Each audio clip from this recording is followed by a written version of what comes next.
There's an easy way to add bows to your cards without using any thread or ribbon or twine, and it's a stamp set from Altenew called Tied with Love. I've had it in my stash for a while and I just grabbed for it the other day, and it's so versatile. I couldn't wait to show you how I created this project.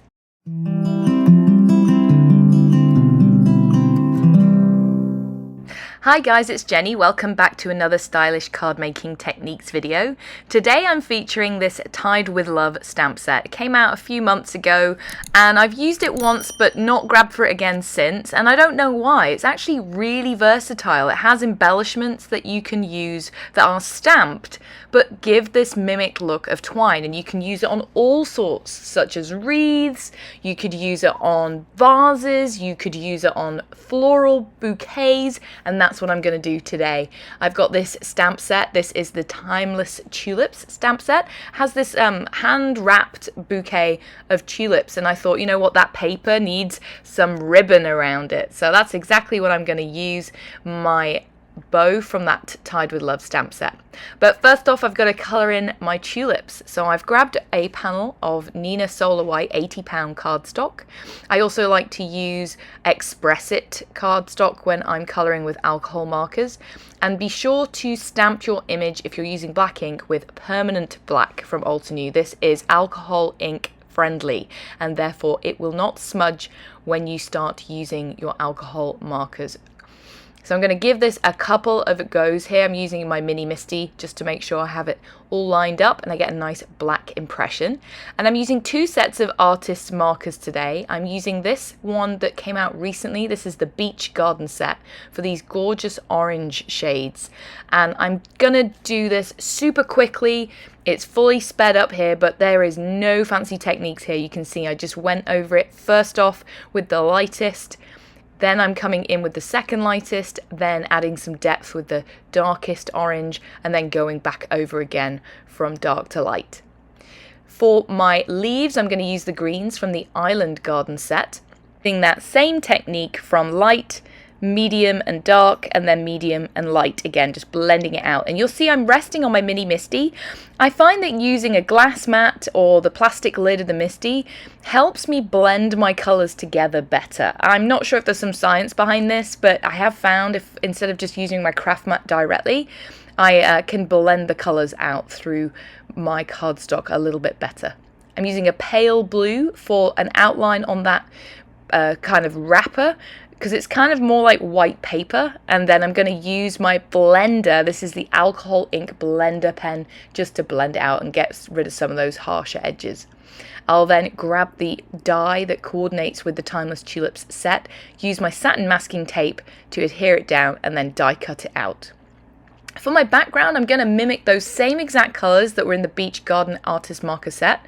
I have them here. This is the Golden Sunset set, and it goes Sunray, Chamomile, Snapdragon and Marigold. And I'm going to blend these out using my large blending tool onto another panel of Neenah Solar White here. I'm going to come round three of the sides, leaving an area sort of in faded out towards white, towards that upper right corner.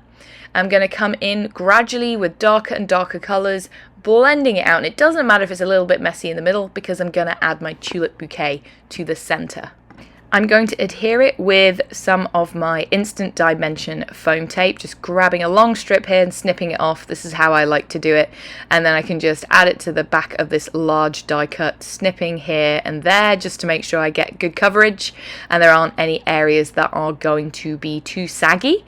And then I'm going to take off that backing paper and flip it over and adhere it right down onto the center of that card panel. I did play around with having some off to the side, and I just wanted to make sure that I got a center positioning because it's great for when I use that bow later on. For my sentiment, I'm grabbing the Special Delivery set sentiment from that stamp set, and I'm going to stamp it directly onto that background. I'm using Obsidian Pigment Ink, which is a really crisp black ink, perfect for sentiments, and I can stamp it directly down onto that ink blended background. To embellish, I was nearly going to grab for my sequins, and I decided, you know what, I'm going to add some white gel pen highlights to my florals, and I like to add some white gel pen dots here and there. sometimes instead of sequins or enamel dots, just to keep it one layer, not add too much bulk or weight. And then to add my highlights, I like to use a little line and a dot or 2 dots here and there. I'm adding them to every tulip and then a few of the leaves. For my bow, I'm going to stamp again onto another panel of Neenah Solar White cardstock. I'm going to use those same inks that I used to blend that background and also that match the colours of those tulips. I'm first off going to stamp it all over with Sunray, and then using that darkest colour, Marigold, I'm just going to tap that lightly on the top of the twine, so it's only going to catch the edges of that stamp. I'm going to stamp that down, and then I'm going to come in finally with some Snapdragon, and just, you can't quite tell, but I'm just adding that to the centre of the bow and sort of down towards the bottom, and that way I get this really nice kind of ombre look, and that finishes my bow stamping. I just need to add the die cut it out, and I've got this perfect embellishment that you can add at the top of wreaths, as I said, die cut branches of leaves, all sorts. It's really fun to play around, and it mimics that kind of twine look. If you stamp it down onto white cardstock, you've got white stripes, but you could of course also stamp it down onto coloured cardstock and get maybe a two-tone look or a multicoloured bow look. There's lots of things that you can do with this stamp. It's fantastic, as well as not forgetting the rest of the stamp set has the word love spelled out in twine, edging twine, and then a heart twine as well. It's really cute.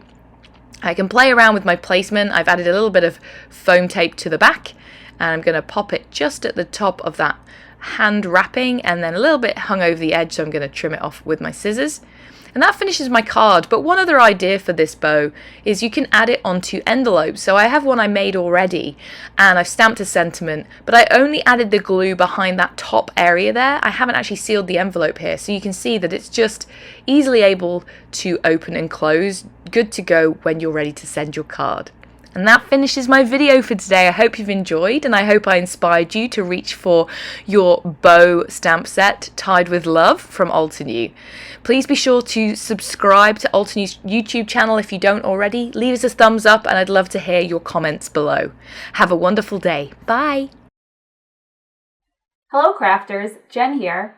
For more tips, techniques, tutorials, and to discover which paper crafting products are right for you, subscribe to Altenew's YouTube channel. Make sure to hit the notification bell so you don't miss any videos. Thanks for watching.